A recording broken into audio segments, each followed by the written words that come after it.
틀리고 말이죠. 그 당시에는 이게 표결하자니까 또 다른 방향으로 가다가 지금 또 갑자기 또 그렇습니까? 그 상황을 잘 판단하시고 발언해 주시면 고맙겠습니다.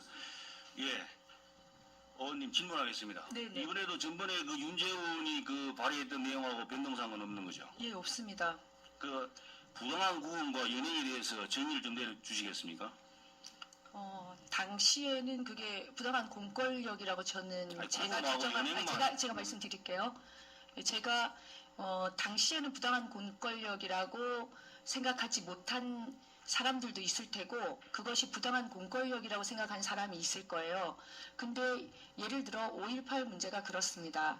지나고 보니 국가가 부당한 공권력을 휘두른 거였어요. 죄송한데요. 이게 그 단답형으로 합시다. 왜냐면 시간도 많이 지연되고 이게 많이 지쳐 네. 있거든요. 그러니까 구금과 연행에 대해서 네. 정의 좀 내려주십시오. 연행이라고 하면 원래는 구속영장을 가지고서 취해야 되는 것이 연행 아닌가요? 이제 전직 경찰관이셨다고 하니까 제가 역으로 좀 잘 모르는 부분이 있으면 답변을 해주시면 고맙겠습니다.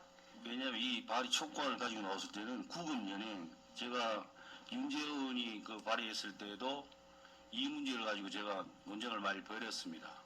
이 구금이라는 것은 그 법원이나 수사기관에서 논하는 그런 구금이 있고 또 우리 일선 경찰서에서도 구금에 준한다고 얘기를 합니다. 네. 하는데 저는 여기 보면은 뭐 민주화 운동 기념 사업법에 대해서도 연구를 좀 해봤고 또 동일대사 때 부산 출신이시죠? 네, 네. 예, 부산대에 나오셨죠? 네, 그렇습니다. 여러 가지로 제가 검토를 많이 했는데 이게 그 구금에 대해서도 지금 연행은 상당히 애매모호해요. 왜냐하면은 아니 데모 얼마나 많이 했습니까? 그죠? 데모 왜냐면은 그 잘못된 클릭에 대한 그 저항하는 것이 민주화운동 아닙니까? 그동안 저 잘못된 것들이 많았잖아요. 그러면은 주도 세력인 학생도 그럴 수도 있고 직장인도 될 수 있고 일반 시민도 국민도 될 수 있는 부분이에요. 연행은 꼭 특정돼 가지고 연행될 수도 있고 또 연행되다 보면은 연행이라는 것은 연행 그 나아가서 구금 형태가 이루어지고 또 더 나아가서 뭐 구류라든지 뭐 구속이라든지 이게 이어지는데 저는 그동안에 그 몇 차례 걸쳐 가지고 민주화 보상법을 해 가지고 좀 대상자를 선정을 다 했어요. 또 아깝기도 그 윤재훈을 말이지 아직 대상자도 아닌데 민주화 운동자라고 말이야 단정을 지으시고 말이지 저 상당히 놀라워요. 근데 구금하고 연행에 대해서 이제 변론을 또 하고 그건 나중에 또 논하기로 하고요. 동의대 사태에 대해서 사건에 대해서 전반에 대해서 알고 있습니까? 공유재산. 동의대 동의대. 부산이시니까 예, 예. 그러면은 이문화원이 아니죠. 동의대는 예, 별도. 동의대 예, 예. 사건에 대해서 사실 논쟁이 많잖아요. 그왜 제가 윤재훈이 그때 발언을 할 때 내가 경찰관 출신이라 그런 게 아니라 경찰관 출신이 거기서 그 입시 비리 때문에 그 양심 고백에 의해 가지고 발단이 된 거 아닙니까? 그죠? 동의대 사태가. 네. 그런데 그때 동의대 학생들이 사법경찰관을 체포해 가지고 7층 세미나실에 감금한 사실이 있었죠. 네, 그런 것 같습니다. 예, 기억이 잘 나진 않지만. SMS만 노 이런 식으로 나가시더라고요. 예, 그런 예. 것 같습니다는 추정입니다. 제가 명확하지 않기 때문에. 왜냐하면 이러한 개념을 알고 이런 걸 발휘하시래요. 왜냐하면은 저도 여기 계시는 분들 우리 안행이 당은 틀리지만 존경하는 사람들이에요. 존중도 하고. 근데 이 촉구견이한 그렇게 시급하지 않는 걸 가지고 괜히 그 얼굴 보기엔 민망해요 서로. 왜 이런 논쟁 벌일 이유도 없단 말이에요. 결의안이란 말이에요. 그런데 거기에서도 그 학생들이 우리 경찰관을 말이죠 5명을 체포해하고 7층 시간에 이래 감금을 해놓으니까 우리 경찰관들이 사다리 차고 거기에 구출 작전 들어간 거 아닙니까? 그때 하얀병 던져가지고 문 다 걸어 잠그고 도주한 거예요. 거기 학생들이 우리 그 경찰관이 3명이 불에 안전히 타서 죽었어요. 그리고 7명은 중화상을 입었어요. 그리고 거기 난간에 떨어져 죽고 그 당시에 그런 사건을 가지고 2002년에 4월에 민주화운동 관련자 명예회복 및 보상심의위원회에서 거기에 관련된 학생들 46명을 말이죠. 민주화운동가로 지정을 해버렸어요. 경찰관은 뭐예요? 경찰관은 한마디로 반민주 경찰로 낙인 찍혀가지고요. 몇 년 전에 부산지방경찰청에 기념비 하나 세워졌어요. 그걸로 명예회복을 한 겁니다. 그리고 이 부당한 구금의 정의에 대해서 아까 말씀 못 하셨잖아요. 구금이라는 것은 뭐 민주화운동이라든지 여러 가지 문제가 있어가지고 이제 가깝게 경찰서로 얘기합시다. 인원이 너무 많다 보니까 이 경찰서 저게 유치하게 막 잡아넣어요. 그죠? 조사대기입니다. 그러다 보면은 진짜 지나가는 또 시민이 붙잡이 연행될 수도 있잖아요. 그럼 훈방되는 거예요.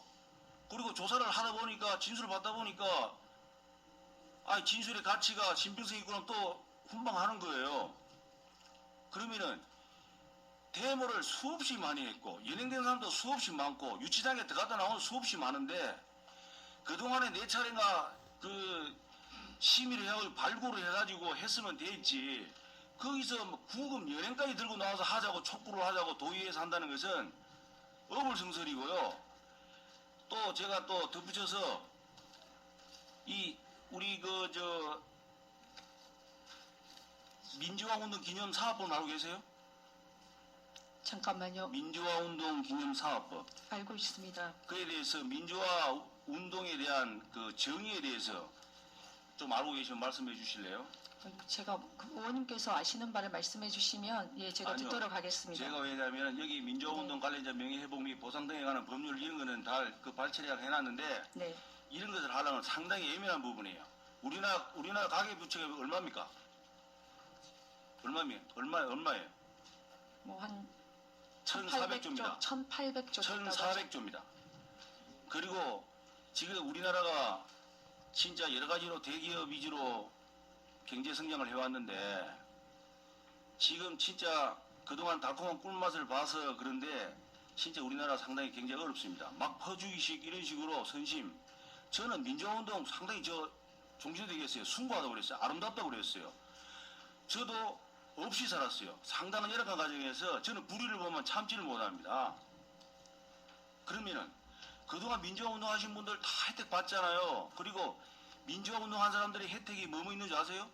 교육 지원이 있어요. 시업에 지원한 데 있어요. 의료 지원이 있어요. 대부 지원이 있어요. 국립의 안장도 지원이 있어요. 기타 등 엄청나게 많아요.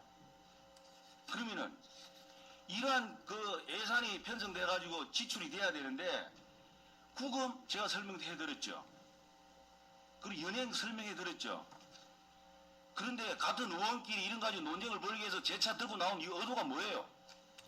사실 의원님께 죄송한데 제가 이제 촉구 건의안 하면서 기존의 현행법상으로는 민주화운동 관련자 대상을 확대해서 형의 유무 또는 국가권력으로부터 부당한 구금 또는 연행이라고 제가 앞에 되어 있는데요. 지금 의원님께서 말씀하셨던 그냥 구금되었는데 따져보니 풀렸다 뭐 이것이 아닙니다. 이분이 민주화운동 안 했는데 지나가다가 그 당시에 많이 연행됐던데 그게 아니고요. 정말 민주화운동을 쭉 해온 사람이에요. 근데 당시에서는 이게 부당한 공권력이었던 거죠. 이 사람들이 그때는 인정되지 못했는데 부상을 당했고 이후에 봤더니 후유증이 있었어요. 이런 분들은 재평가돼야 되는데 그때 한시적으로 6개월만 하다 보니 재평가되지 못했고 포함되어야 될 사람들이 포함되지 못했다는 말씀을 드립니다. 단순하게 이 의미를 구금과 연행만 짚어서를 맞추다 보니까 그러신데 제가 앞에 부당한이라고 좀 광범위하게 들어있고요. 이 부당한의 의미는 부당한 공권력에 의한 그 당시에 민주화운동을 하던 사람에 대한 구금과 연행으로 인해서 다치거나 그로 인한 피해를 받은 사람을 말씀드린다는 걸 다시 한번 좀 부연 설명